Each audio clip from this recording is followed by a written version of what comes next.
नमस्ते भाई। Good evening. कैसे हैं आप लोग? जिंदा हो सब? Very good. कल मैंने शुरू किया था कंपाउंड इंटरेस्ट, चक्रवृद्धि ब्याज, और कल मैंने आपको कंपाउंड इंटरेस्ट की थ्योरी समझाई थी, बेसिक। और मैंने पहले बोला कि कंपाउंड इंटरेस्ट वही बच्चा समझ सकता है जिसने हमारा परसेंटेज में सक्सेसिव परसेंटेज चेंज वाला लेक्चर दोबारा से देख लिया हो, उसका रिवीजन कर लिया हो, जिसको सक्सेसिव परसेंटेज चेंज अच्छे से आता हो। और कोई नहीं सीख सकता। तो कंपाउंड इंटरेस्ट और साधारण ब्याज में बस ये फर्क है कि साधारण ब्याज में केवल प्रिंसिपल पे ब्याज लगता है, कंपाउंड इंटरेस्ट में प्रिंसिपल भी ब्याज लगता है, प्रिंसिपल पर भी ब्याज लगता है और ब्याज पर भी ब्याज लगता है। तो compound interest is nothing but successive percentage increase. Compound interest जो है प्रिंसिपल को लगातार रेट प्रतिशत से बढ़ाते जाना है।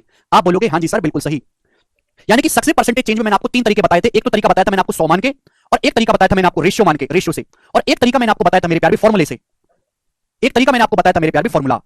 क्लियर है?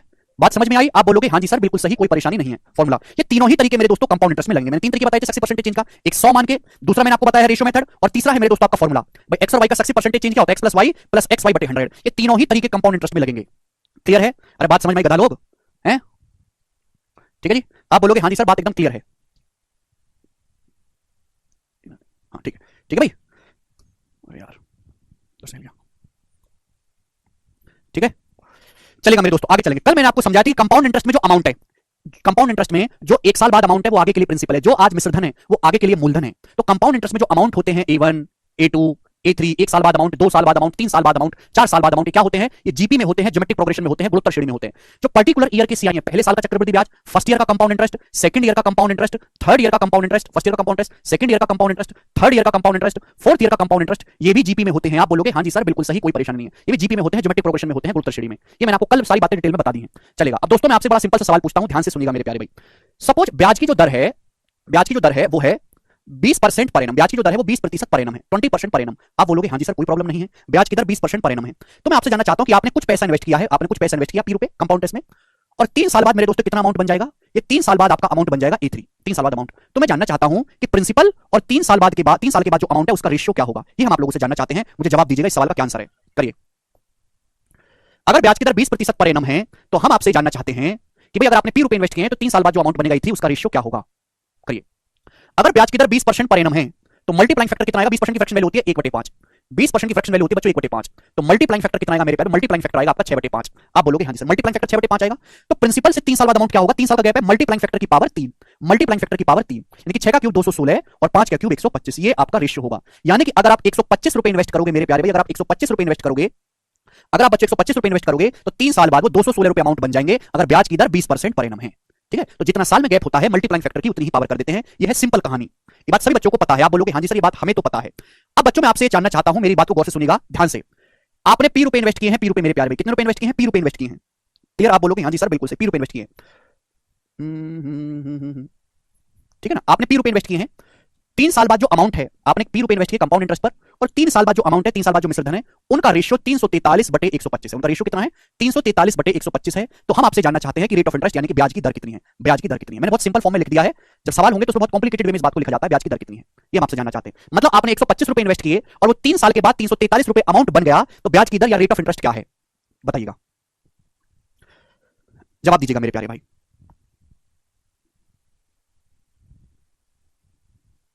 आपने P रुपए इन्वेस्ट किए हैं, वो 3 साल बाद 343 रुपए अमाउंट बन गए हैं, तो मैं जानना चाहता हूं ब्याज की दर या रेट ऑफ इंटरेस्ट क्या है? इसी कहानी का उल्टा है ये प्रिंसिपल और 3 साल बाद अमाउंट का रेशियो। क्या ये 3 साल का मल्टीप्लाइंग फैक्टर है बच्चों? ये क्या है स्टूडेंट? ये 3 साल का मल्टीप्लाइंग फैक्टर है, 3 साल का मल्टीप्लाइंग फैक्टर। तो बच्चों 1 साल का मल्टीप्लाइंग फैक्टर क्या होगा? 1 साल का मल्टीप्लाइंग फैक्टर होगा इसका क्यूब रूट। अगर आपको रेट ऑफ इंटरेस्ट निकालना है तो आपको 1 साल का मल्टीप्लाइंग फैक्टर निकालना पड़ेगा। 1 साल का मल्टीप्लाइंग फैक्टर 3 साल का मल्टीप्लाइंग फैक्टर दिया है, 1 साल का निकालना है तो क्यूब रूट 343 का क्यूब रूट 7 और 125 का क्यूब रूट 5। यानी कि मेरे दोस्तों अगर आपने 5 रुपए इन्वेस्ट किए हैं तो वो 1 साल के बाद 7 रुपए बन जाएंगे, यानी कि 5 रुपए पर आपको 1 साल में 2 रुपए ब्याज मिलता है। तो ब्याज की जो दर है वो 40% पर एनम है। आप बोलोगे हाँ जी सर बिल्कुल सही, बात समझ में आई है। ठीक है ना, तो 1 साल का मल्टीप्लाइंग फैक्टर जो है वो 7/5 आपने निकाल लिया, यानी कि 1 साल में 5 रुपए पर 2 रुपए ब्याज मिलता है, ब्याज की दर 40% पर एनम है। ठीक है, मुझे लगता है कि बात आपको अच्छी तरीके से समझ में आ गई, इसमें कोई भी परेशानी आपको नहीं होगी। ठीक, आप बोलोगे जी सर बिल्कुल सही, कोई दिक्कत नहीं। बच्चों कभी कभी आपने बीमा में देखा होगा कि आदमी एक स्कीम लेके आता है, आदमी एक स्कीम लेके आता है कि 5 साल में पैसा डबल, कंपाउंड इंटरेस्ट है कि हम 5 साल में मेरे दोस्तों हम हर 5 साल में आपका पैसा डबल कर देंगे, दुगना कर देंगे, 5 साल में आपका पैसा डबल कर देंगे, दुगना। कभी कभी आपने ये देखा होगा कि एक स्कीम लेके आता है बीमा वाला, बोलता है भाई साहब हम आपको चक्रवृद्धि ब्याज देंगे, हमारी स्कीम में पैसा लगाओ, हर 5 साल में आपका पैसा डबल कर देंगे, हर 5 साल में आपका पैसा डबल कर देंगे, दुगना। तो बच्चों यहां आपको रेट ऑफ इंटरेस्ट निकालने की कोई जरूरत नहीं है, रेट ऑफ इंटरेस्ट निकालने की यहां पर कोई जरूरत नहीं है, बस ये स्कीम है। यानी कि हर 5 साल में पैसा दुगना होगा। अगर आपने 1 रुपए इन्वेस्ट किए 1 रुपए, तो 5 साल के बाद अगर आपने 1 रुपए इन्वेस्ट किए तो 5 साल के बाद मेरे दोस्तों दुगना यानी कि 2 रुपए हो जाएगा, 2 रुपए। फिर अगले 5 साल के बाद, अगले 5 साल के बाद फिर से आपका पैसा दुगना हो जाएगा, अगले 5 साल के बाद फिर से आपका पैसा दुगना हो जाएगा, यानी कि 4 रुपए। बात समझ में आई? फिर अगले 5 साल के बाद फिर से आपका पैसा दुगना हो जाएगा मेरे प्यारे, अगले 5 साल के बाद फिर से आपका पैसा दुगना हो जाएगा 8 रुपए। बात समझे? आप बोलोगे हाँ जी सर। फिर अगले 5 साल के बाद फिर से आपका पैसा दुगना हो जाएगा 16 रुपए।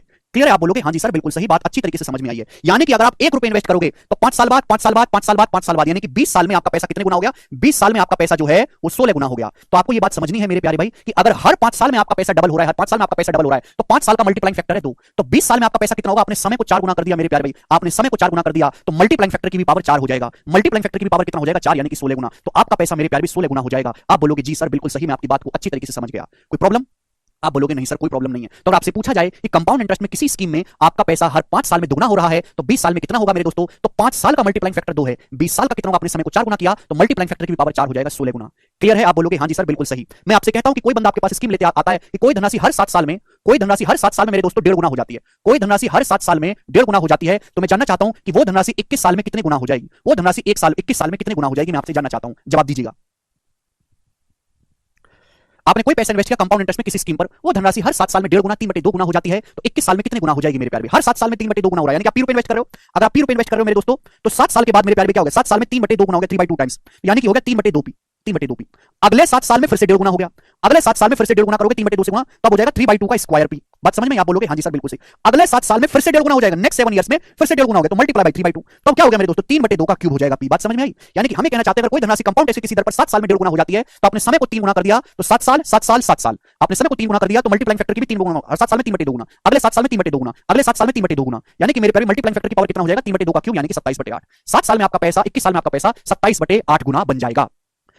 यहां से बच्चों रेट ऑफ इंटरेस्ट निकालने की कोई जरूरत नहीं है। आप बीमा करोगे तो बीमा वाले कभी ये नहीं बताते कि आपको भाई साहब कितने % का ब्याज मिलेगा, वो तो ये कहते हैं कि भाई साहब पैसा लगाओ 7 साल में 1.5 गुना कर देंगे आपका पैसा। अगर आपसे यहां से रेट ऑफ इंटरेस्ट पूछा जाए तो आप रो दोगे, अगर आप रेट ऑफ इंटरेस्ट यहां से पूछा जाए तो रो दोगे मेरे प्यारे भी। आप बताओ 7 साल में आपका पैसा 3/2 गुना हो रहा है, ये 7 साल का मल्टीप्लाइंग फैक्टर है, 7 साल का, ये 7 साल का मल्टीप्लाइंग फैक्टर है। 1 साल का मल्टीप्लाइंग फैक्टर क्या होगा? 1 साल का मल्टीप्लाइंग फैक्टर क्या होगा? तो आप कहोगे सर ये 7 साल का मल्टीप्लाइंग फैक्टर है, मुझे 1 साल का मल्टीप्लाइंग फैक्टर निकालना है तो मुझे इसका 7th रूट लेना होगा। मुझे क्या लेना होगा सर? इसका 7th रूट लेना पड़ेगा सर। क्या लेना पड़ेगा? 7th root. 7 साल का मल्टीप्लाइंग फैक्टर दिया है, 1 साल का निकालना है तो 7th रूट देना होगा। अलग-अलग रूट लेंगे 7th रूट, तो 7th root of 3 upon 7th root of 2। आप बोलोगे हाँ जी सर बिल्कुल सही, मैं आपकी बात को समझ गया। यानी कि मैं ये कह सकता हूं मेरे प्यारे बच्चों कि अगर आप इतना पैसा इन्वेस्ट करोगे तो 1 साल के बाद ये हो जाएगा। आप cube root of 2/7 sorry 7th root of 2 अगर आप इन्वेस्ट करोगे, 7th रूट ऑफ 2 इन्वेस्ट करोगे तो 1 साल के बाद इतना हो जाएगा। तो आपको ब्याज कितना मिलेगा? ब्याज कितना मिलेगा 1 साल में? 7th root of 3 minus 7th root of 2, percentage में कितना ब्याज मिला? इनटू 100%। ये होगी ब्याज की दर, ये होगी मेरे दोस्तों ब्याज की दर, रेट ऑफ इंटरेस्ट, ये होगी इस स्कीम में ब्याज की दर। अब बताओ कोई पॉलिसी वाला आपसे ये कहने लगे घर पे आके कि भाई साहब मेरी स्कीम में पैसा लगाओ, मैं आपको ब्याज दूंगा cube root of 7 minus cube root of 2 upon cube sorry 7th root of 3 minus 7th root of 2 upon 7th root of 2 into 100%, इतना ब्याज दूंगा। तो आपके पिताजी चप्पल से दौड़ा के मारेंगे कि नहीं उसे? बोलो मारेंगे कि नहीं? कोई बीमा वाला ही कहने लगे भाई साहब हमारी स्कीम में पैसा लगाओ, मैं आपको हर साल कितना ब्याज दूंगा? 7th root of 3 minus 7th root of 2 upon 7th root of 2 into 100%, इतना ब्याज दूंगा। आपके पिताजी कहेंगे अभी जो है ऐसे करता हूं, तो इसलिए रेट ऑफ इंटरेस्ट नहीं बताते। वो क्या कहते हैं? भाई साहब हम हर 7 साल में आपका पैसा 3/2 गुना कर देंगे। तो आपके पिताजी पूछेंगे तो इस हिसाब से 21 साल में कितने गुना हुआ? तो वो कहेगा हर 7 साल में 3/2 गुना हो रहा है, तो 21 साल में 3/2 3/2 3/2 गुना, यानी कि 21 साल में आपका पैसा 27/8 गुना हो जाएगा। तो कंपाउंड इंटरेस्ट के बहुत सारे सवाल ऐसे हैं जिनमें रेट ऑफ इंटरेस्ट की जरूरत पड़ती ही नहीं है, ब्याज की दर की जरूरत पड़ती नहीं है, सीधा वहां मल्टीप्लाइंग फैक्टर से काम चलाते हैं। केवल ये जानकारी हमारे लिए काफी है, ये जानकारी, बाकी हमें रेट की कोई जरूरत नहीं है। समझ में आया? ठीक, आप बोलोगे जी सर आज समझ में आया हमें। नेक्स्ट आगे चलते हैं दोस्तों अगले कंसेप्ट की तरफ। देखिएगा कंपाउंड इंटरेस्ट का मतलब है मेरे प्यारे भाई, कंपाउंड इंटरेस्ट का मतलब है सक्सेसिव परसेंटेज इंक्रीज। जो 1 साल बाद अमाउंट है मेरे प्यारे भाई वो आगे के लिए प्रिंसिपल होगा, जो कल अमाउंट है फिर वो आगे के लिए प्रिंसिपल बनेगा। अब मेरे प्यारे भाई मैं आपके सामने यहां पर कुछ एग्जांपल ले रहा हूं, ध्यान सुनिएगा। आपने अक्सर सीखा होगा yearly compound, yearly compound, yearly compound, yearly compound.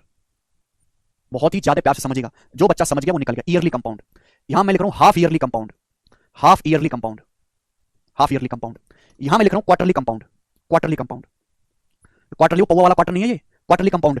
तो ईयरली का मतलब वार्षिक संयोजित ब्याज, तुम्हारा ध्यान वहीं पे जाता है, वार्षिक संयोजित। ईयरली कंपाउंड मतलब वार्षिक संयोजित, ठीक है। आप बोलोगे हाँ जी सर। हाफ ईयरली का मतलब छमाही, अद्धा समझे, छमाही संयोजित ब्याज। क्वार्टरली का मतलब तिमाही संयोजित ब्याज, तिमाही संयोजित ब्याज, तिमाही संयोजित ब्याज। क्वार्टरली कंपाउंड का हिंदी में मतलब है तिमाही संयोजित ब्याज, तिमाही संयोजित ब्याज। देखिए एक साल में कितना होता है मेरे दोस्तों? एक साल में होता है 12 महीने, 12 मंथ। हाफ ईयरली का मतलब आधा, छमाही मतलब 6 महीने, हाफ ईयरली का मतलब 6 महीने। क्वार्टर का मतलब होता है बेसिकली इंग्लिश में 1/4, हिंदी में पौवा। तो क्वार्टरली मतलब 1/4। अब एक साल में 12 महीने होते हैं तो 12 महीने का 1/4 करेंगे यानी कि 3 महीने, 3 मंथ। आप बोलोगे हाँ जी सर बिल्कुल सही। अब ये yearly compound, half yearly compound, quarterly compound. Quarterly का मतलब होता है तिमाही 3 महीने, क्वार्टरली का मतलब होता है 1/4।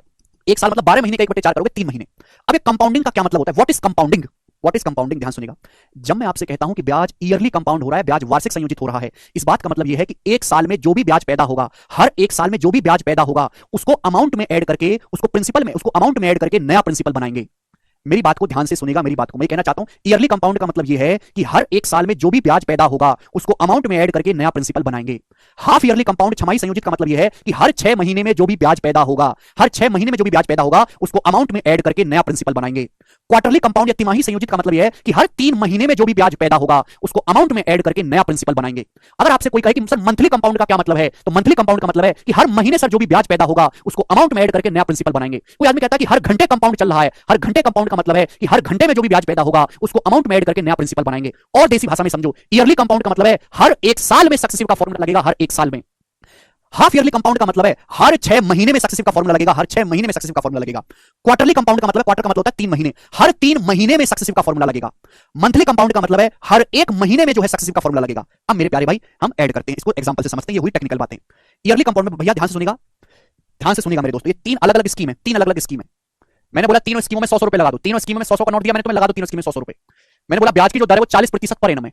ब्याज की जो दर है मेरे दोस्तों वो क्या 40% पर एनम है, 40% पर एनम ब्याज की दर है। आप बोलोगे हाँ जी सर, तो ईयरली कंपाउंड का क्या मतलब है?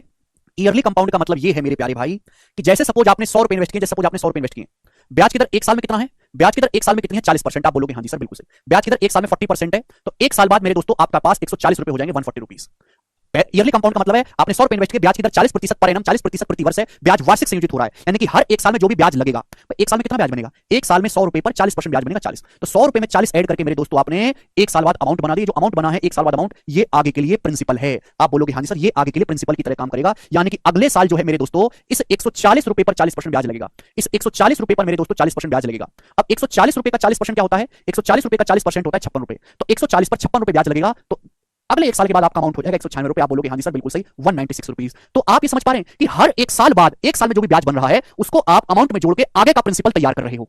समझ में आया? तो अगर इस हिसाब से देखूं तो आपका जो सक्सेसिव है वो हर साल लग रहा है, पर एक साल में कितना ब्याज है? 40%, तो 2 साल में आपको कितना ब्याज मिलेगा? 40 और 40 का सक्सेसिव, 40 प्लस 40 प्लस 40 गुणा 40 बटे 100 कितना आएगा मेरे प्यारे में? तो आप कहोगे सर 80, 80 प्लस 16 96%। सर आपको 2 साल में 96% ब्याज मिलेगा। देखो आपने 100 रुपए इन्वेस्ट किए थे, 2 साल बाद वो 196 बन गए, यानी कि आपको 96% ब्याज मिला 2 साल में। तो परिभाषा क्लियर हुई कि हर एक साल में जो भी आपका ब्याज बनेगा उसको हम अमाउंट में ऐड करके नया प्रिंसिपल बना देंगे आगे का। ठीक है जी, आप बोलोगे जी ये कंसेप्ट हमें अच्छी तरीके से समझ में आ गया, इसमें कोई परेशानी नहीं है, आगे बढ़ो सर। जिसको नहीं समझ में आया है उस और को डाल लेने लायक भी नहीं है।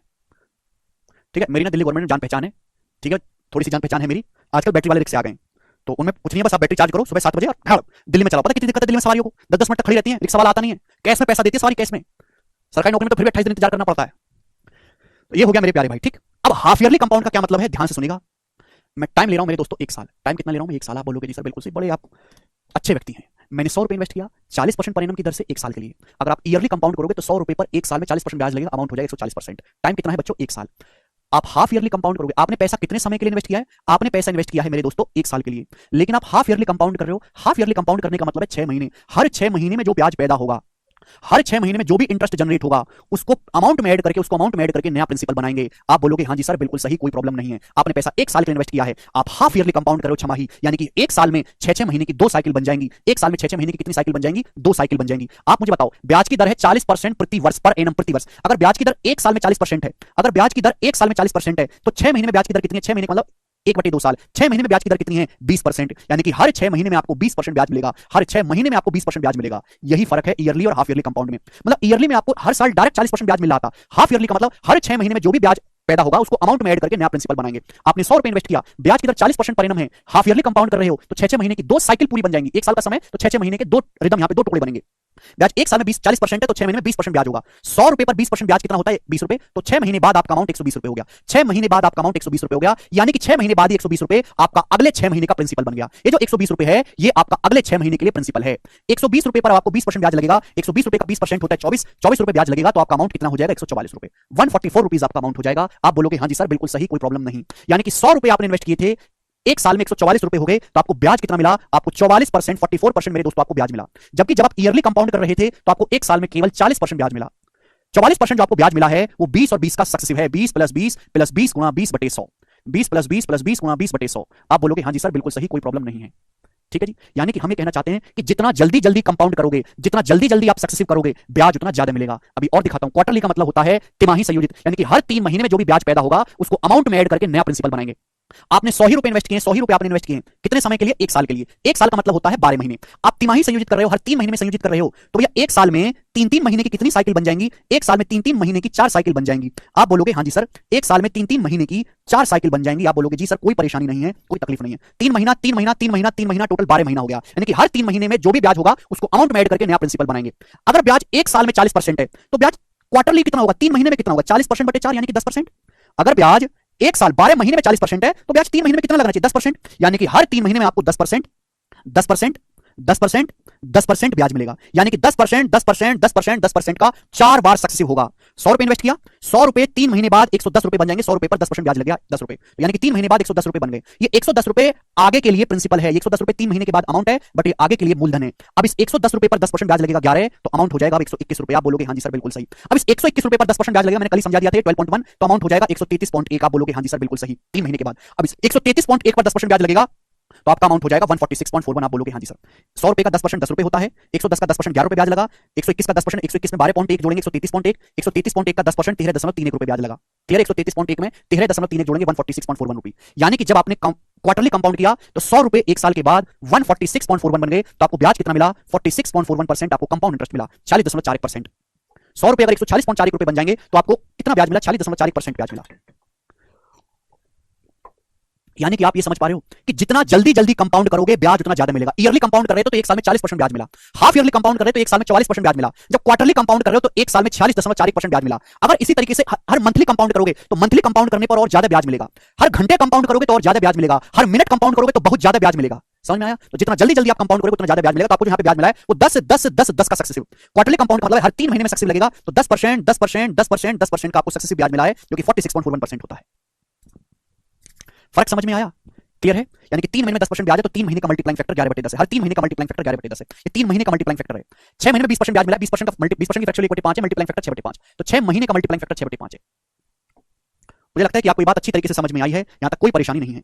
ठीक है? तो आप ईयरली कंपाउंड करोगे आपको 40% ब्याज मिलेगा, हाफ ईयरली कंपाउंड करोगे 1 साल में 44% ब्याज मिलेगा। अगर आप क्वार्टरली कंपाउंड करोगे तो 1 साल में मेरे दोस्तों आपको 46.41% ब्याज मिलेगा। आज तक आपने रट रखा था, आज आपको रीजन है ना, रट रखा था क्वार्टरली आए तो रेट को बटे 4 कर देना, टाइम को 4 गुना कर देना। ये रटने वाली बात नहीं होती, हर चीज के पीछे का कारण जानोगे। ठीक है जी? चलिए अब बच्चों, अब मैं आपसे बहुत बेसिक सा सवाल पूछता हूं, बहुत बेसिक सा आप मुझे बताइएगा। जैसे सपोज ब्याज की दर है 16% पर एनम, ब्याज की दर है 16% पर एनम, 16% पर एनम ब्याज की दर है, और आप इसको हाफ ईयरली कंपाउंड कर रहे हो, हाफ ईयरली कंपाउंड कर रहे हो, अर्धवार्षिक संयोजित कर रहे हो। अगर आप हाफ ईयरली कंपाउंड करोगे तो आपको 1 साल में कितने परसेंट ब्याज मिलेगा, मैं जानना चाहता हूं। ब्याज की दर 16% पर एनम है और आप ब्याज को हाफ ईयरली कंपाउंड कर रहे हो, हाफ ईयरली, तो आपको 1 साल में कितना परसेंट ब्याज मिलेगा, ये मैं जानना चाहता हूं। तो आप ये कहोगे सर आप कह रहे हो 1 साल की बात, सर 1 साल में, ध्यान सुनिएगा सर, 1 साल में हाफ ईयरली कंपाउंड कर रहे हैं सर, 6-6 महीने की 6-6 महीने की 2 साइकिल बनेंगी सर, 1 साल में 6-6 महीने की 2 साइकिल बनेंगी सर, टेंशन मत लो सर। ब्याज अगर 16% पर एनम है, 12 महीने में 16% ब्याज है, तो ब्याज 6 महीने में कितना होगा? 8%। अगले 6 महीने में कितना ब्याज होगा? 8%। तो ब्याज आपको 1 साल में कितना मिलेगा? 8 और 8 का सक्सेसिव, 8 और 8 का सक्सेसिव, 8 प्लस 8 गुणा 8/100। मैंने आपको फॉर्मूला बताया है, तो आप बोलोगे हाँ जी सर, यानी कि 16.64, 16.64% आपको ब्याज मिल जाएगा 1 साल में। क्लियर है? 8 और 8 का सक्सेसिव, 1 साल में 16% ब्याज है तो 6 महीने में 8% होगा, तो ब्याज मिलेगा 8 और 8 का सक्सेसिव 16.64% ब्याज मिलेगा। इसे बोलते हैं इफेक्टिव रेट। यानी कि अगर आप ईयरली कंपाउंड करोगे तो 1 साल में 16% ब्याज मिलेगा, लेकिन हाफ ईयरली कंपाउंड करोगे, हाफ ईयरली कंपाउंड करने पर 1 साल में आपको 16.64% ब्याज मिलेगा। तो इफेक्टिव आपको 1 साल में कितना ब्याज मिला? ओवरऑल 16.64%। इसी को बोलते हैं कि हाफ ईयरली कंपाउंड करोगे तो ब्याज ज्यादा मिलता है, क्वार्टरली कंपाउंड करोगे तो और ज्यादा, मंथली कंपाउंड करोगे तो और ज्यादा। ठीक है ना? ईयरली कंपाउंड करते तो 16% ही ब्याज मिलता, आपने हाफ ईयरली कंपाउंड करा तो 1 साल में 16% की बजाय 16.64% ब्याज मिल गया। ठीक है ना? Effective rate, effective rate of interest. मुझे लगता है कि आपको बात समझ में आई है। तो अभी तक मैंने आपको थ्योरी में क्या समझाया? मैंने आपको समझाया कि अमाउंट जीपी में होते हैं, प्रिंसिपल अमाउंट का रेशियो कैसे निकालते हैं। ठीक है? अगर आपको मल्टीप्लाइंग फैक्टर पता है, मल्टीप्लाइंग फैक्टर पता है तो रेट ऑफ इंटरेस्ट निकाल सकते हो। बहुत सारे सवाल ऐसे होते हैं, बहुत सारी स्कीम ऐसी होती है जिसमें रेट ऑफ इंटरेस्ट पता करने की कोई जरूरत नहीं होती, केवल आपको मल्टीप्लाइंग फैक्टर पता होना चाहिए। मैंने आपको एग्जांपल से समझाया, जैसे ये एग्जांपल थे, 2 एग्जांपल लिए हमने। उसके बाद मैंने आपको कंपाउंडिंग क्लियर की, yearly compounding, half yearly compounding, quarterly compounding का क्या मतलब है। ठीक है जी? उसके बाद हमने ये इफेक्टिव रेट बता दिया और ये थ्योरी समाप्त। हम पहली शीट करेंगे अब सॉल्व। पहली शीट में 55 क्वेश्चंस हैं और इसमें केवल मल्टीप्लाइंग फैक्टर पे बेस्ड सवाल हैं। इसमें केवल, इस शीट में केवल मल्टीप्लाइंग फैक्टर पर बेस्ड क्वेश्चंस हैं। करिए, बनाओ बच्चों, इसका क्या आंसर होगा। पहले सवाल से जल्दी जल्दी करो। एक शहर की जनसंख्या 1,25,000 नहीं, ये है 12,50,000। ये क्या हिंदी और इंग्लिश में अलग लिखा है, ये इंग्लिश वाला है। ठीक है? एक शहर की जनसंख्या 1,25,000 है, यदि वार्षिक जन्म दर 12.7% है और वार्षिक मृत्यु दर 2.7% है, तो 3 साल के बाद जनसंख्या में कितनी वृद्धि होगी? जवाब दीजिएगा।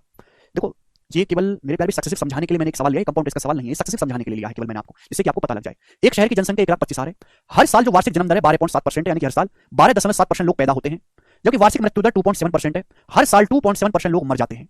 यानी कि मैं ये कह सकता हूं कि एक साल में आपके 12.7 और -2.7, एक साल में आपकी जनसंख्या केवल 10% ही बढ़ती है। भाई हर साल जो है 12.7 लोग पैदा हुए, 2.7 लोग मर गए, तो हर साल तो जनसंख्या 10% ही बढ़ी ना। आप बोलोगे हाँ जी सर। तो अब 3 साल में जनसंख्या में कितनी वृद्धि होगी? अगर हर साल जनसंख्या 10% बढ़ी तो 3 साल में कितनी बढ़ेगी? 10%, 10%, 10%, ये बढ़ेगी। तो 10-10-10 का 3 बार सक्सेसिव नहीं कर सकते आप।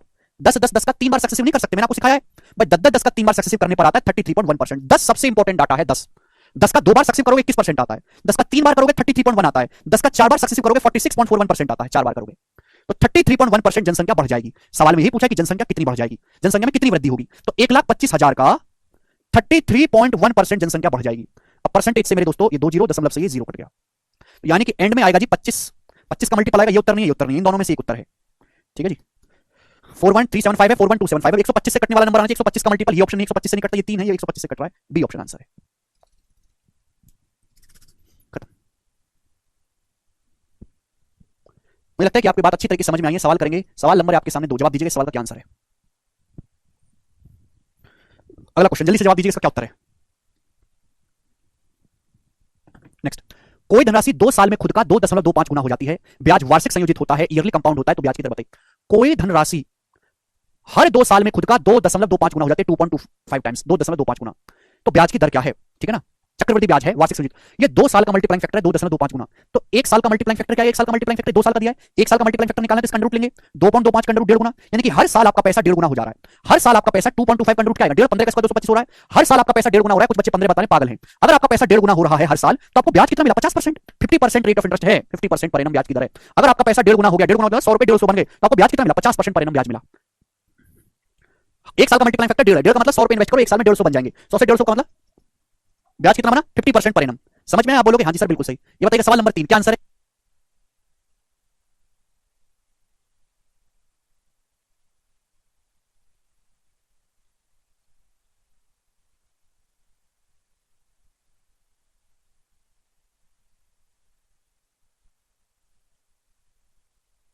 हेलो कर दो बच्चों से, हेलो कर दो, हेलो हेलो कर दो, हेलो बाय कर दो, बाय। गोदी गोदी में तो बेटी गोदी, जाओ खेलो। हाँ,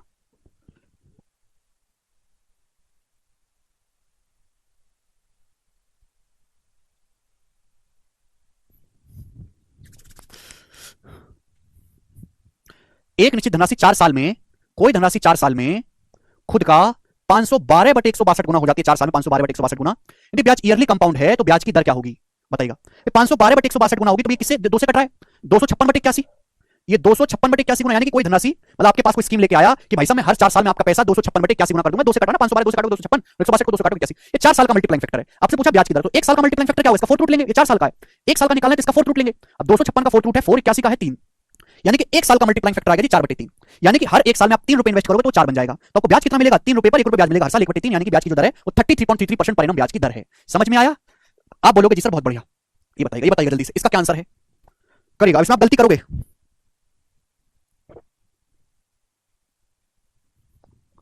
चलेगा। हाँ जी, इस सवाल का जवाब दीजिएगा क्या होगा? जरूरत ही नहीं बेटा अनंत। इस सवाल में बहुत सारे बच्चे गलती करेंगे। A certain some of money becomes 625/256 time of itself. कोई धन, मैं आपको बिल्कुल डिटेल में समझाऊंगा। कोई धनराशि खुद का 625/256 गुना हो जाती है 1 साल में। तो आपसे पूछा rate of interest. Rate of interest हमेशा पर एनम बताते हो। ब्याज की दर पर एनम प्रति वर्ष, पर एनम मतलब ब्याज की दर पर एनम क्या होगी यदि इंटरेस्ट क्वार्टरली कंपाउंड हो रहा है? जवाब दीजिएगा, क्वार्टरली कंपाउंड हो रहा है। यस, कुछ बच्चे समझदार हैं, विश्वास बिल्कुल सही, उन्होंने पकड़ लिया डी ऑप्शन। ध्यान सुनिएगा, कोई धनराशि 1 साल में, 1 साल का मतलब होता है 12 महीने, कोई धनराशि मेरे दोस्तों 1 साल यानी कि 12 महीने में खुद का 625/256 गुना हो जाती है।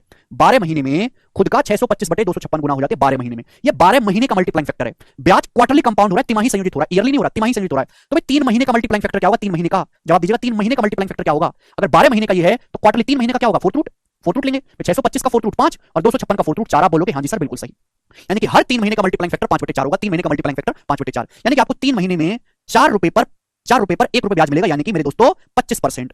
तो ये ब्याज 3 महीने का क्वार्टरली ब्याज है, आपको क्वार्टरली 25% ब्याज मिलेगा। क्वार्टरली ब्याज की दर 25% पर एनम नहीं है, ये ब्याज की दर क्वार्टरली है। हर 3 महीने में आपको 25% ब्याज मिलेगा। हर 3 महीने में, हर 3 महीने में आपको 25% ब्याज मिलेगा। हर 3 महीने में आपको 25% ब्याज मिलेगा। तो ब्याज की दर पर एनम कितनी है? 25% का 4 गुना, यानी कि ब्याज की दर है 100% पर एनम, 100% पर एनम है ब्याज की दर। ध्यान से देखो ना, अगर सपोज आपने मेरे दोस्तों, सपोज आपने 1 रुपए इन्वेस्ट किया, सपोज आपने 1 रुपए, तो मेरे दोस्तों 12 ब्याज जो क्वार्टरली कंपाउंड हो रहा है, क्वार्टरली का मतलब होता है 3 महीने, क्वार्टरली का मतलब होता है 3 महीने। आपके पास समय कितना है? 1 साल। क्वार्टरली कंपाउंड किया तो 3 महीने की मेरे दोस्तों कितनी साइकिल बन जाएंगी? 3 महीने की 4 साइकिल बन जाएंगी। ब्याज अगर एक साल में 625/256 गुना, तो हर 3 साल में कितना होगा? हर 3 साल में 5/4 गुना होगा, हर 3 साल में 5/4 गुना होगा, हर 3 महीने में 5/4 गुना होगा, हर 3 महीने में 5/4 गुना होगा, हर 3 महीने में 5/4 गुना होगा, तभी तो 1 रुपए 625/256 बन पाएंगे। तभी तो 1 रुपए 625/256 बन पाएंगे। आप बोलोगे हाँ जी सर बिल्कुल सही, मैं आपकी बात को समझ गया। यानी कि 3 महीने, हर 3 महीने 5/4 गुना होगा, हर 3 महीने में, तो 3 महीने में आपको ब्याज कितना मिला? हर 3 महीने में आपको 1/4 ब्याज मिला, 1/4 मतलब 25%, तो ब्याज 3 महीने में 25% है। ईयरली कितना ब्याज है? 25 चौका 100% पर एनम ब्याज होगा, तभी तो आप 3 महीने में 25 का 4 बार सक्सेसिव कर रहे हो। तो यहाँ पे बच्चे गलती करते हैं। आप ईयरली कंपाउंड कर रहे हैं तो ईयरली आपका मल्टीप्लाइंग फैक्टर आएगा, हाफ ईयरली कंपाउंड करें तो हाफ ईयरली आएगा, क्वार्टरली कंपाउंड कर रहे हैं तो क्वार्टरली आपका मेरे दोस्तों मल्टीप्लाइंग फैक्टर आएगा।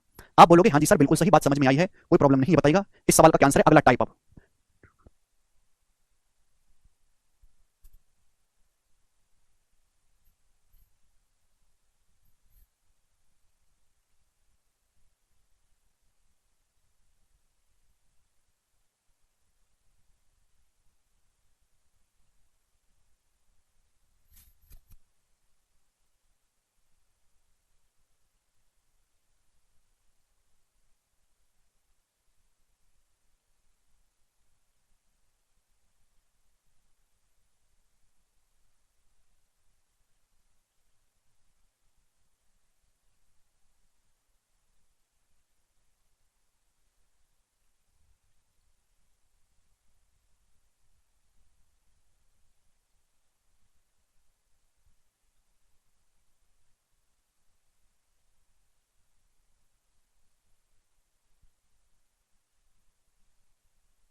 if the amount on a certain principal in 3 years at 12% rate of interest compounded annually is रुपये 12,000, what will be the amount after the fourth year? ये आपसे पूछा गया, बड़ा बेसिक सवाल है। तो हिंदी में ईयरली कंपाउंड नहीं लिखा, हिंदी में वार्षिक संयोजन नहीं लिखा, लिख लेना। बोला है यदि किसी मूलधन पर 3 साल के एंड में 12% की दर से बढ़कर राशि 12,000 रुपए है, यानी कि जो है आपका 3 साल बाद अमाउंट दे रखा है 12,000 रुपए, कोई प्रिंसिपल 3 साल बाद 12,000 रुपए अमाउंट बन जाता है 12,000 रुपए। आप बोलोगे हाँ जी सर, ब्याज की दर है 12% पर एनम, तो आपसे पूछा ये amount after the fourth year के एंड में अमाउंट क्या होगा? तो 12,000 रुपए पर भाई ये थर्ड ईयर के एंड में अमाउंट है, ये फोर्थ ईयर के लिए प्रिंसिपल है, जो थर्ड ईयर के एंड में अमाउंट है वो जो है आपका अगले साल के लिए प्रिंसिपल है। तो इसी प्रिंसिपल पर अगर ब्याज की दर 12% है तो इसी प्रिंसिपल पर तो आपको 12% ब्याज मिलेगा। तो 12,000 रुपए का 12% कितना होता है? 1440, तो इस पर आपको 1440 रुपए ब्याज मिलेगा, तो इसमें ऐड कर देंगे तो आपका अमाउंट चौथे साल के एंड में कितना हो जाएगा? 13,440 रुपए। ये सवाल का आंसर था, ए ऑप्शन। तो केवल परिभाषा से सवाल सॉल्व हो जाएगा। क्या परिभाषा है कि जो 3 साल बाद अमाउंट है वो आगे के लिए जो है प्रिंसिपल है, चौथे साल के लिए प्रिंसिपल 12,000 रुपए, इसी पर 12% ब्याज आपका लग जाएगा। ठीक है जी, आप बोलोगे हाँ जी सर, बताइएगा। नेक्स्ट क्वेश्चन देखिए, बहुत इंपॉर्टेंट वैरायटी है आपके सामने, ध्यान सुनिएगा। और ये वैरायटी है रेट ऑफ इंटरेस्ट निकालने वाली, ब्याज की दर निकालने वाली, रेट निकालने वाली। सारे सवाल एक बार में कराऊंगा, ध्यान से सुनिएगा मेरे दोस्त। आपको पता है कि अमाउंट जीपी में होते हैं, अमाउंट जो है जीपी में होते हैं मेरे प्यारे भाई। अगर आपको रेट ऑफ इंटरेस्ट निकालना है तो 1 साल का मल्टीप्लाइंग फैक्टर पता करना है केवल। बोला है if the amount received at the end of second year and third year at compound interest on certain principal 9600 and 10,272 respectively, what is the rate of interest per annum. अगर किसी साल में ये ना बोला जाए कि कैसे कंपाउंड है तो आप ईयरली कंपाउंड मान के चलते हो। अगर आप किसी साल में ये नहीं मेंशन किया गया है कि आप हाफ ईयरली कंपाउंड कर रहे हो, कैसे कंपाउंड कर रहे हो, तो आप हमेशा ईयरली कंपाउंड मान के चलोगे, ईयरली। बोला किसी मूलधन पर दूसरे साल और तीसरे साल के एंड में जो ब्याज है, सेकंड ईयर के एंड में जो अमाउंट है वो 9600 रुपए है, 9600 रुपीस, और तीसरे साल के एंड में जो मिश्रधन है, थर्ड ईयर के एंड में जो मिश्रधन है वो 10,272 रुपए है। तो आपसे पूछा है ब्याज की दर क्या है, तो आपको भी लॉजिक समझ जाना चाहिए था कि जो 2 साल के एंड में अमाउंट है वही थर्ड ईयर के लिए प्रिंसिपल है। ये 9600 थर्ड ईयर का प्रिंसिपल है, यही 96 थर्ड ईयर के लिए प्रिंसिपल है, थर्ड ईयर के लिए यही 9600 रुपए 1 साल बाद बढ़कर 10,272 हो गए, तो ब्याज कितना मिला है? 7%। केवल इकाई के अंक से हो जाएगा भाई, 6 से 2 पे जाना है तो 6 7 42 से 1.07 गुना है, मैंने कल इकाई का अंक मैच कर लिया, मल्टीप्लाइंग फैक्टर 6 7 42 तभी 2 आएगा, लेकिन ब्याज की दर कितनी? 7% पर है ना, ये आंसर है। जो 2 साल बाद अमाउंट है वही आगे के लिए प्रिंसिपल है, यानी कि 9600 रुपए थर्ड ईयर का प्रिंसिपल, ये 9600 रुपए 1 साल बाद 10,272 बन गया, तो ब्याज कितना मिला? 7% पर एनम। तो केवल आपको पता होना चाहिए कंपाउंड इंटरेस्ट की परिभाषा, आप ये सवाल कर लेंगे। अब इसी वाला सवाल देखिएगा, बोला जब ब्याज की गणना वार्षिक चक्रवृद्धि आधार पर होती है तो कोई राशि किसी निश्चित वार्षिक ब्याज दर पर 4 साल में, कोई धनराशि 4 साल में अमाउंट बन जाती है 7,562 रुपए, और ये धनराशि 5 साल में अमाउंट बन जाती है 5 साल में 8469.44 रुपए 5 साल में। तो आपसे पूछा है ब्याज की दर क्या है, ये 4 साल बाद अमाउंट है, ये 5 साल बाद अमाउंट आपको दिया है, ब्याज की दर पूछे तो 4 साल बाद अमाउंट है वही आगे के लिए प्रिंसिपल है, ये 4 साल बाद अमाउंट है, ये 5वें साल का प्रिंसिपल है, यानी कि यही 7,562 रुपए 1 साल के बाद 8469.44 बन गए, तो ब्याज की दर क्या होगी मेरे प्यारे भाई? अब मैं ऑप्शन से करूंगा, ऑप्शन से एंड में 2 दशमलव आने चाहिए, 2 दशमलव, 15% तो आएगा नहीं, 15% से एंड में 4 नहीं आएगा, 8% भी नहीं। अगर आप इसको 8% बढ़ाओगे तो मल्टीप्लाइंग फैक्टर आएगा 1.08, 1.08 के हिसाब से तो 8 16 6 यूनिट होगा, 6 ये 4 है, ये भी नहीं है। मैं ऑप्शन से कर लूंगा मेरे प्यारे भाई, केवल सॉल्व करने की जरूरत नहीं। 20% ब्याज की दर अगर 20% मानोगे तो मल्टीप्लाइंग फैक्टर आएगा 120%, 1.2 भाई, दशमलव के बाद एक डिजिट आएगा, यहां से एक डिजिट आएगा दशमलव के बाद, आपको 2 डेसिमल चाहिए तो ब्याज की दर है 12%, अगर ब्याज की दर 12% है तो मल्टीप्लाइंग फैक्टर आएगा 112%, 112% 1.12, इसमें 1.12 से गुणा करेंगे, देखो 2 दूनी 4 यूनिट मैच कर रहा है, और दशमलव के बाद 2 डिजिट भी आएंगे, देखो यहां 2 दशमलव है, तो यही आंसर है। परसेंटेज अच्छे से पढ़ के आओ, जिसको परसेंटेज आता है उसके लिए सवाल मजाक है, मजाक। कैलकुलेशन करने की जरूरत ही नहीं, कैलकुलेशन करने की कोई जरूरत ही नहीं यहाँ पर। 7,562 रुपए 1 साल बाद बढ़कर कितने हो गए, ब्याज की दर कैलकुलेट करना सिखा चुके, जैसे सिंपल इंटरेस्ट में होता है, जरूरत नहीं, ऑप्शन से मैच कर लो 12%, 7,562 को 12% बढ़ाने पर ही आएगा, आगे चलेगा। ऑप्शन बहुत मैटर करते हैं, ये बताइएगा मेरे प्यारे भाई, करो next. At what rate percent per annum, किस ब्याज की दर से 4704 रुपए 5766 बन जाएंगे 2 साल में, कंपाउंडेड एनुअली अगर ब्याज वार्षिक संयोजित होता है। देखो मेरे प्यारे, यहां पे आपको सोचना पड़ेगा। बोला है किस ब्याज की दर से 4704 रुपए, किस ब्याज की दर से 4704 रुपए 2 साल बाद 5766 रुपए अमाउंट बन जाएंगे, 2 साल बाद 5766 रुपीज अमाउंट बन जाएंगे। आप बोलोगे हाँ जी सर बिल्कुल सही। बच्चों 2 साल का मल्टीप्लाइंग फैक्टर क्या है बच्चों? ये 2 साल का मल्टीप्लाइंग फैक्टर है। 4704 रुपए 2 साल बाद 5766 बन गए, 2 साल का मल्टीप्लाइंग फैक्टर, 2 साल का गैप है ना, तो 1 साल का मल्टीप्लाइंग फैक्टर आपको निकालना पड़ेगा, इसका अंडर रूट। ये 2 साल का मल्टीप्लाइंग फैक्टर है मेरे प्यारे भाई, आपको 1 साल का मल्टीप्लाइंग फैक्टर निकालना है, तो इसका करना होगा आपको अंडर रूट। बताओ किससे जा रहा है भाई, किससे जा रहा है मेरे दोस्तों? 8 से जा रहा है। 8 सत्ते 56, क्लियर है? 8 सत्ते 56, 8 दूनी 16, नहीं 8 से नहीं जा रहा है, ये 4 से जा रहा है, और 4 4 8 7 15, और ये 6 6 12 7 19 5 24, यानी कि 4 से और 3 से कट रहे तो 12 से जाएगा। ये 12 चौक 48, 12 चौक 48 कितना बचेगा मेरे दोस्तों? 9, 12 चौक 48, 9 बचेगा, 12 से मिल जाएगा, 6 6 12, सॉरी 12 से मिल जाएगा, 6 से जाएगा, सॉरी। देखो लास्ट के दो जो 66 है ना, तो 66 2 से कट रहा है, ये पूरा नंबर 3 से कटा, तो ऊपर नीचे 6 से कट जाएगा, 6 9 54, 6 6 36, 6 1 6, नीचे 6 से, तो आपका 6 7 42, 6 48, 6 7 42 मेरे प्यारे भाई, ठीक है, और आपका 5 बचेगा 6 48, 6 24, ठीक है, 961 का अंडर रूट 31, 784 का अंडर रूट 28। ये 1 साल का मल्टीप्लाइंग फैक्टर आ गया, 1 साल का। आप बोलोगे हाँ जी सर बिल्कुल सही, यानी कि हर 1 साल में आपका 28 रुपए जो है वो 31 बन जाता है, तो आपको 28 रुपए पर 1 साल में 3 रुपए ब्याज मिलता है, 3 रुपए। तो ब्याज की दर कितनी है? इंटू 100%। ब्याज की दर आपको निकालनी है, किससे चला गया जी? 4 से। ये 25 बार 7 बार, तो 25 25 के 75, 75 को 7 से भाग देंगे 10 बार जाएगा, 10 सही 5/7% ब्याज की दर है। ऑप्शन नंबर डी सवाल का आंसर है, डी ऑप्शन। बताइएगा 1 साल के मल्टीप्लाइंग फैक्टर का मतलब ये है कि, मतलब मैं आपको समझाता हूं कि अगर आपने 4704 रुपए इन्वेस्ट करें, आपका प्रिंसिपल है 4704 रुपए, 1 साल का मल्टीप्लाइंग फैक्टर 31/28 है, यानी कि 1 साल के बाद आपका पैसा 31/28 गुना होगा, तो कुछ पैसा आएगा, फिर वो अगले साल में 31/28 गुना होगा, ठीक है मेरे प्यारे भाई, और 2 साल बाद आपका अमाउंट जो है वो 5766 रुपीस बन जाएगा। हर साल आपको 31/28 गुना हो रहा है पैसा। 4704 रुपए इन्वेस्ट करेंगे तो 2 साल बाद 5766 बन जाएंगे। तो आपको फोकस करना है 1 साल का मल्टीप्लाइंग फैक्टर पता करने पे केवल। बताइएगा, बोला है 16,875 रुपए की राशि को जब वार्षिक रूप से चक्रवृद्धि की जाने वाली 8% की ब्याज दर पर निवेश किया जाता है, तो 2 साल के बाद 19,683 रुपए मिश्र धन प्राप्त होता है 2 साल के बाद। तो आपसे पूछा है आर का मान ज्ञात करिए। बताइएगा सर, अगर ये प्रिंसिपल पूछता तो गधे प्रिंसिपल तो दिया है ना, पागल हो क्या? बोला है 16,875 की राशि को जब इन्वेस्ट करते हैं, आपका प्रिंसिपल है 16,875, वार्षिक संयोजित हो रहा है ब्याज, एनुअली कंपाउंड हो रहा है 8% की दर से, 2 साल बाद अमाउंट आपका 19,683 हो जाता है, 2 साल बाद अमाउंट, आर का मान आपसे पूछा है, क्लियर है? तो आप ये नहीं कह सकते कि 16,875 रुपए का प्रिंसिपल 2 साल बाद 19,683 रुपए अमाउंट बन गया। ये 2 साल का मल्टीप्लाइंग फैक्टर है, 1 साल का मल्टीप्लाइंग फैक्टर होगा इसका अंडर रूट, इसका स्क्वायर रूट। आप बोलोगे हाँ जी सर बिल्कुल सही, मैं आपकी बात को अच्छी तरीके से समझ गया। तो इसका स्क्वायर रूट लेंगे, बताओ किससे जा रहा है? ठीक है देखिए, कटेगा मेरे दोस्तों जरूर। 9 4 1 7 8 15, 3 18 9 8 1 9 6 7 12 5 17, ये तो कट ही नहीं रहा। 8 1 9 7 6 13 5 18, ये भी 9 से कट रहा है, ये भी 9 से कट रहा है। 9 4 1 7 7 3 10 8 18, 9 से कट रहे मेरे प्यारे, तो 9 से काट लेते हैं, 9 से 9 1 9, उसके बाद 7 8 9 72 6 है भी 9 7 63 9 5 45, तो 9 दूनी 18 है भी, एक बच जाएगा, 9 1 9 7 9 72 और जी 9 7 63। क्लियर? आप बोलोगे हाँ जी सर बिल्कुल सही। ये फिर से 3 से कट गया 625 बार, यहाँ पे अंकों का योग 9 से कट रहा है ना, ये 3 से कट गया 729 बार। अब 729 का अंडर रूट 27 और 625 का अंडर रूट 25। आप बोलोगे हाँ जी सर बिल्कुल सही, कोई प्रॉब्लम नहीं, यहाँ तक कोई परेशानी है? नहीं जी, कोई परेशानी नहीं है। ये 1 साल का मल्टीप्लाइंग फैक्टर आ गया जी 27/25, तो ब्याज की दर कितनी होगी? 25 रुपए पर 1 साल में 2 रुपए ब्याज है, 1/25 4%, 2/25 8%, तो ब्याज की जो दर है वो 8% पर एनम है। यही आंसर है, बात समाप्त। ये होगी इसकी कैलकुलेशन। पर क्या आपको इतना करने की जरूरत है? इस सवाल को आप सीधा ऑप्शन से कर सकते हैं, सीधा ऑप्शन से। इस सवाल का आंसर नहीं ऑप्शन हो सकता है, नहीं हो सकता, नहीं हो सकता, केवल यही आंसर हो सकता है। आप बोलोगे सर कैसे? आपका प्रिंसिपल है 16,875 रुपए, 16,875 रुपए, ये 2 साल बाद अमाउंट बनना चाहिए 19,683, 2 साल बाद अमाउंट ये बनना चाहिए, 2 साल बाद अमाउंट। अगर मैं सपोज ये मानता हूं कि ब्याज की दर 9% पर एनम, ब्याज की दर है 9% पर एनम, तो 1 साल का मल्टीप्लाइंग फैक्टर क्या आएगा? 1.09। अगर ब्याज की दर 9% पर एनम है तो 1 साल का मल्टीप्लाइंग फैक्टर क्या आएगा? 109% 1.09। 2 साल का मल्टीप्लाइंग फैक्टर क्या आएगा? 2 साल का मल्टीप्लाइंग फैक्टर ये तो अगर आप 1.09 का स्क्वायर करके इसमें गुणा करेंगे तो दशमलव में नहीं आएगा, ये तो बिना दशमलव वाला है। यहाँ 75 है मेरे दोस्तों, यानी कि ये भी ऐसा होना चाहिए जो 25 से कटता हो, ये तो दशमलव में कर देगा कैलकुलेशन, ये भी नहीं है, ये भी नहीं है भाई। 6% अगर मानते हैं तो 6% का फ्रैक्शन वैल्यू होता है 3/50, 6% की फ्रैक्शन 3/50, तो मल्टीप्लाइंग फैक्टर तो 53/50 का स्क्वायर आएगा ना। आपको नहीं लगता कि जब इसका बटे 50 का स्क्वायर करेंगे तो दशमलव में जाएगा? ये दशमलव में जाएगा अमाउंट, ये तो दशमलव में है नहीं, तो ये भी पॉसिबल नहीं है, ये भी नहीं, केवल यही पॉसिबल, क्योंकि अगर ब्याज की दर 8% है, 8% मतलब 2/25, तो मल्टीप्लाइंग फैक्टर आएगा जी 27/25 1 साल का।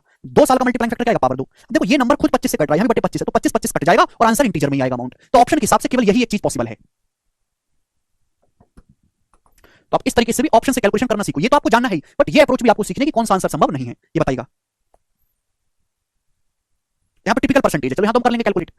बोला है 3,45,600 रुपए, 4,39,400 रुपए अमाउंट बन जाते हैं 3 साल में। ब्याज की दर बताइए, यहां पे ये नहीं बोला कि एनुअली कंपाउंड हो रहा है, कैसे कंपाउंड हो रहा है, तब मान के चलेंगे कि ब्याज एनुअली कंपाउंड हो रहा है, वार्षिक संचित हो रहा है, ठीक है। 3,45,600 रुपए 3 साल के बाद 4,39,400 रुपए अमाउंट बन जाते हैं। ये 3 साल का मल्टीप्लाइंग फैक्टर है, तो 1 साल का मल्टीप्लाइंग फैक्टर क्या होगा बच्चों? Cube root. 3 साल का मल्टीप्लाइंग फैक्टर है, 1 साल का मल्टीप्लाइंग फैक्टर निकालना है तो क्यूब रूट हो जाएगा, 2 0 से 2 0 कट जाएगा, 2 से काटेंगे बच्चों 1728, और 2 से काटेंगे बच्चों 2 दूनी 4, ये 2197, 2197 का क्यूब रूट 13, 1728 का क्यूब रूट 12। क्यूब रूट निकलेगा ही निकलेगा, क्यूब रूट ही निकलेगा तो आंसर किस में आएगा? वही जो पिताजी चप्पल लेकर दौड़ा रहे थे, क्यूब रूट में। क्यूब रूट में रेट तो पूछेगा नहीं, उस बात का कोई सेंस नहीं है, तो निकलेगा ही निकलेगा, कैलकुलेशन सिंपल बनेगी ही बनेगी, अदरवाइज ये आंसर नहीं आ सकते फिर। यानी कि 1 साल का मल्टीप्लाइंग फैक्टर आएगा, 1 साल में 12 रुपए पर ₹1 ब्याज मिलता है ना, 12 का प्रिंसिपल 13 हो जाता है, तो 1/12 ब्याज की दर 8:1/3% per annum, B option 8:1/3% per annum. आप बोलोगे हाँ जी सर समझे, ये बताइएगा इस सवाल का क्या आंसर है, बोलो। अब बहुत बढ़िया, टाइप को चेंज कर रहे हैं, टाइप नहीं, टाइप तो सेम ही है, लैंग्वेज को चेंज कर रहे हैं। बोला इस समय invested at compound interest amount to 7800 in 3 साल एंड 11232 इन 5 साल, what is the rate of interest per annum. बोला कोई धनराशि चक्रवृद्धि ब्याज पर निवेश की गई है, ये धनराशि 3 साल बाद 7800 अमाउंट बन जाती है, 7800 रुपीज। यही धनराशि 5 साल के बाद 11232 अमाउंट बन जाती है धनराशि। आप बोलोगे हाँ जी सर बिल्कुल, ये धनराशि 3 साल बाद 7800 रुपीज अमाउंट बन जाती है, ये धनराशि 5 साल बाद 11232 अमाउंट बन जाती है। आप बोलोगे हाँ सर, तो भाई बीच में गैप कितने का है, मैं ये नहीं कह सकता ये 3 साल बाद अमाउंट है, ये 5 साल बाद अमाउंट है, यानी कि जो 3 साल बाद अमाउंट है वो आगे के लिए प्रिंसिपल है। यही 7800 रुपए 2 साल का गैप है ना, 2 साल बाद बढ़कर 11232 रुपए हो गए, यही 7800 रुपए 2 साल बाद बढ़कर 11232 रुपए बने हैं। आप बोलोगे हाँ जी सर, यानी कि यही 7800 रुपए 2 साल बाद 11232 बने, ये 2 साल का मल्टीप्लाइंग फैक्टर है, गैप तो 2 साल का है ना, कि जो आज अमाउंट है वही आगे के लिए प्रिंसिपल है। यही 7800 रुपए 2 साल के बाद 11232 जो है अमाउंट बन गए। क्लियर है, आप बोलोगे हाँ जी सर, तो 2 साल का मल्टीप्लाइंग फैक्टर 1 साल का निकालेंगे अंडर रूट। अब 78 में 13 आ रहा है तो 13 को कटना ही कटना है, अभी 13 से अभी 13 104 और कितना बचेगा मेरे दोस्तों 8, 13 चिंग 78, 13 चौका 52, 6 से चला जाएगा मेरे दोस्तों 144, 144 का अंडर रूट 12 और 100 का अंडर रूट 10, ये 1 साल का मल्टीप्लाइंग फैक्टर आ गया, यानी कि 1 साल में 10 रुपए पर ब्याज 2 रुपए है, यानी कि 20%। तो बी ऑप्शन ब्याज की दर 20% पर एनम। आप इस सवाल को ऑप्शन से भी कर सकते हैं कि भाई अगर मैं ये ऑप्शन मानूंगा, ये आपका अमाउंट है 3 साल के बाद, इसी यही अमाउंट 3 साल बाद अमाउंट है 5 साल बाद है, ये जो अमाउंट 3 साल बाद है आगे के लिए प्रिंसिपल है, यही प्रिंसिपल 7800 रुपए का 2 साल बाद बढ़कर 11232 करना है। ठीक है, यहाँ पे 2 यूनिट डिजिट है, ये मैं अगर ऑप्शन लूंगा तो यहाँ से आंसर दशमलव में जाएगा, 26% बढ़ाऊंगा 2 बार दशमलव में जाएगा, तो केवल यही एक आंसर हो सकता है 20%। इसको 20% 2 बार बढ़ाएंगे दशमलव में ना जाए।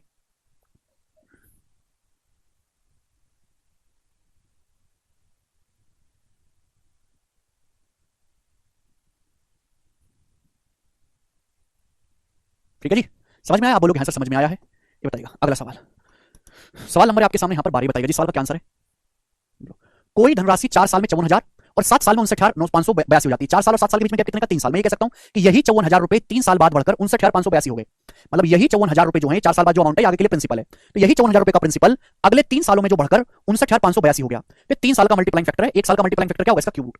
आप इसका क्यूब रूट ले लेंगे, आप बोलोगे हाँ जी सर बिल्कुल सही।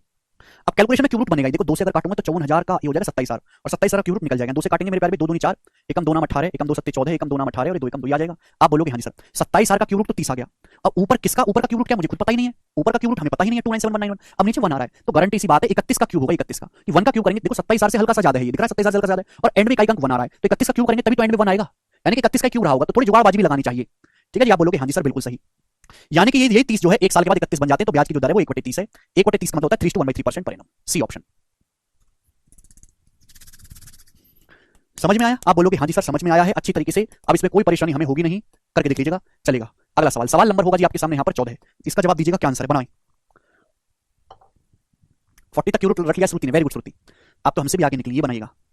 इस सम ऑफ मनी अमाउंट्स टू 16,800 इन 1 साल एंड टू 17,472 इन 1.5 साल on the basis of compound semi annually compound हो रहा है, what is the rate of interest per annum. बेटा बहुत बढ़िया सवाल है, बोला है कोई धनराशि 1 साल के बाद 16,800 रुपए अमाउंट बन जाती है 1 साल के बाद, यही धनराशि 1.5 साल के बाद 1.5 1.5 साल के बाद 17,472 रुपए मेरे दोस्तों अमाउंट बन जाती है।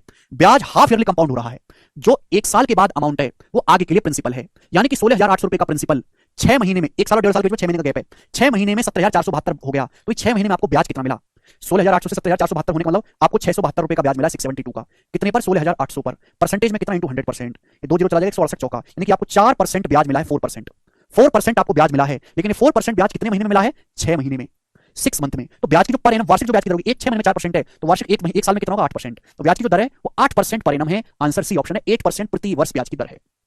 आप इस सवाल को ऑप्शन से भी कर सकते हैं, अप्रॉक्स कैलकुलेशन करके, पर ये कोई बहुत ज्यादा कैलकुलेशन है नहीं, तो काफी बेसिक हो गया मेरे दोस्तों, चलेगा। सवाल और पूछता हूं मैं आपसे, सवाल है जी, सवाल रह गया बीच में, सवाल नंबर 13 रह गया था बीच में, 13 नंबर सवाल को करिए, बताइएगा, करो।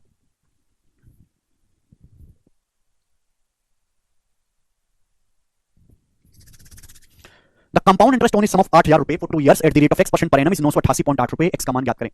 8,000 रुपए की धनराशि 2 साल में इतना चक्रवृद्धि ब्याज देती है, ये 2 साल का चक्रवृद्धि ब्याज है, तो आपसे पूछा है रेट ऑफ इंटरेस्ट क्या है, ब्याज की दर क्या है, x का मान, x% प्रति वर्ष की दर से 2 साल के लिए 8,000 रुपए की धनराशि 988.8 रुपए ब्याज देती है, x का मान आप मुझे बताइएगा। 2 तरीके, पहला तरीका कि भाई पहला तरीका तो ये है, थोड़ा सा चेंज सवाल है, इसमें अमाउंट नहीं दिया, आपको ब्याज दिया है कि प्रिंसिपल 8,000 रुपए है, 8,000 रुपए पर 2 साल में 988.8 रुपए ब्याज मिला, तो 2 साल बाद अमाउंट क्या होगा भैया, अमाउंट होता है प्रिंसिपल प्लस कंपाउंड इंटरेस्ट। 8,000 रुपए पर 988.8 ब्याज मिला, तो अमाउंट 2 साल बाद अमाउंट हो जाएगा 8,988.8 रुपए, ये 2 साल के बाद अमाउंट है, 8,000 रुपए 2 साल के बाद इतना बन गए, ये 2 साल बाद अमाउंट है, यानी कि प्रिंसिपल 8,000 है, 2 साल बाद अमाउंट है, 2 साल का मल्टीप्लाइंग फैक्टर है, 1 साल का मल्टीप्लाइंग फैक्टर निकालना है, तो क्या करेंगे, इसका रूट ले लेंगे। आप बोलोगे हाँ जी सर बिल्कुल सही, कोई भी इसमें परेशानी नहीं है।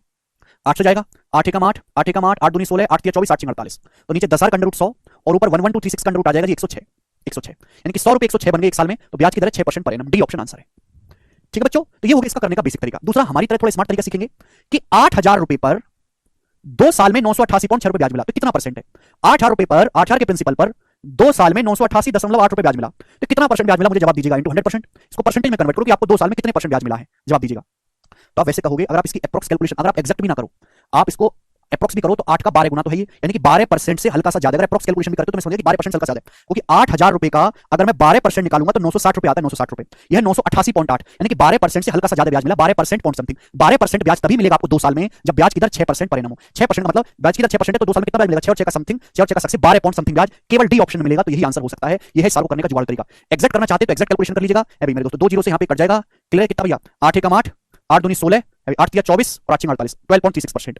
आपको 2 साल में 12.36% ब्याज मिला। 12.36% ब्याज तभी मिल सकता है जब ब्याज की दर 6% पर एनम हो। ये 12.36 क्या होता है? 6 और 6 का सक्सेसिव। बहुत ही इजी डाटा है, तो डाटा के साथ मजाक करिए। 6 और 6 का सक्सेसिव 12.36% होता है, तो ब्याज की दर 6% पर एनम रही होगी। आप बोलोगे जी सर बहुत ही बेहतरीन तरीका है, हम आगे चलेंगे। सवाल नंबर है आपके सामने यहां पर 15, 16, 17, 3 क्वेश्चन करेंगे। जल्दी से बताइए, जल्दी से क्या आंसर है?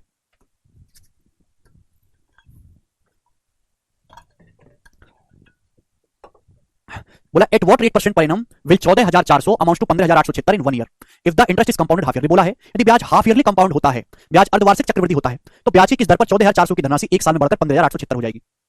ब्याज हाफ ईयरली कंपाउंड हो रहा है बच्चों, हाफ ईयरली कंपाउंड। समय कितना है? 1 साल। तो 1 साल में 6-6 महीने की 2 साइकिल बनेंगी मेरे प्यारे। हाफ ईयर है ना, हाफ ईयरली कंपाउंड हो रहा है, समय है 1 साल। 1 साल में 6-6 महीने की 2 साइकिल बनेंगी, तो 14,400 का प्रिंसिपल 14,400 है ना, वो 1 साल में यानी कि 12 महीने में 15,876 बन जाएगा। ये 12 महीने का मल्टीप्लाइंग फैक्टर है 1 साल का, ये 1 साल का मल्टीप्लाइंग फैक्टर है 12 महीने का। तो 6 महीने का मल्टीप्लाइंग फैक्टर निकालना है। ब्याज हाफ ईयरली कंपाउंड हो रहा है तो मल्टीप्लाइंग फैक्टर भी हाफ ईयरली निकालेंगे। ब्याज ईयरली कंपाउंड हो रहा है, मल्टीप्लाइंग फैक्टर ईयरली निकालेंगे। ब्याज क्वार्टरली कंपाउंड हो रहा है, मल्टीप्लाइंग फैक्टर क्वार्टरली निकालेंगे। तो ये 12 महीने का मल्टीप्लाइंग फैक्टर है जो कि हाफ ईयरली कंपाउंड हो रहा है, तो 6 महीने का मल्टीप्लाइंग फैक्टर निकालना है, तो अंडर रूट। आप बोलोगे हाँ जी सर। तो मेरे दोस्तों ये क्या आ जाएगा? तो आप कहोगे सर 12 से वैसे इसको काट ही लेते हैं, अगर 144 भी काटेंगे तो 144 से 144 है भी, बचेगा 14 है भी, तो 100 0 चला जाएगा, 0 ना। 144 से 144 से 14 बचेगा 147, तो एक बार ही जाएगा। 144 से 144 और ये आपका 3, 144 से नहीं जा रहा है, ठीक है भाई। नीचे का अंडर रूट तो 120 आ जाएगा, 120 नीचे का अंडर रूट है। 12 से काट ही लेते हैं, ठीक है जी। 16 पंजे 80, 16 से नहीं कट रहा, 9 से काटते हैं, 9 से काटेंगे 1600, 9 से काटेंगे 9 एकम 9 और 6 9 7 63, 5 7, 9 6 54, 9 चौक 36, ठीक है जी। और ये 4 से काटेंगे 441 और 4 से काटेंगे 400, 400 का अंडर रूट 20 और 441 का अंडर रूट 21, यानी कि 6 महीने का मल्टीप्लाइंग फैक्टर, हर 6 महीने का मल्टीप्लाइंग फैक्टर 21/20 है। हर 6 महीने का मल्टीप्लाइंग फैक्टर 21/20 है, 6 महीने का मल्टीप्लाइंग फैक्टर। अगर आप 14,400 इन्वेस्ट करोगे, हर 6 महीने में 21/20 गुना होगा, तो 6 12 महीने, 1 साल के बाद वो 15,876 बन जाएगा। ये पूरी पिक्चर 6 महीने का मल्टीप्लाइंग फैक्टर 21/20 है, तो 6 महीने में कितना ब्याज है? 6 महीने में ब्याज है 1/20 यानी कि 5%। 5% ब्याज 6 महीने में है, तो ब्याज की जो दर है वो ईयरली बतानी प्रति वर्ष, तो प्रति वर्ष कितना ब्याज है? 10%। ब्याज 5% 6 महीने में है, तो ईयरली कितना ब्याज है? 10% है। क्लियर? आप बोलोगे हाँ जी सर कोई प्रॉब्लम नहीं, 5% का दुगना। आज की क्लास में छोड़ते हैं, बाकी कल बाय।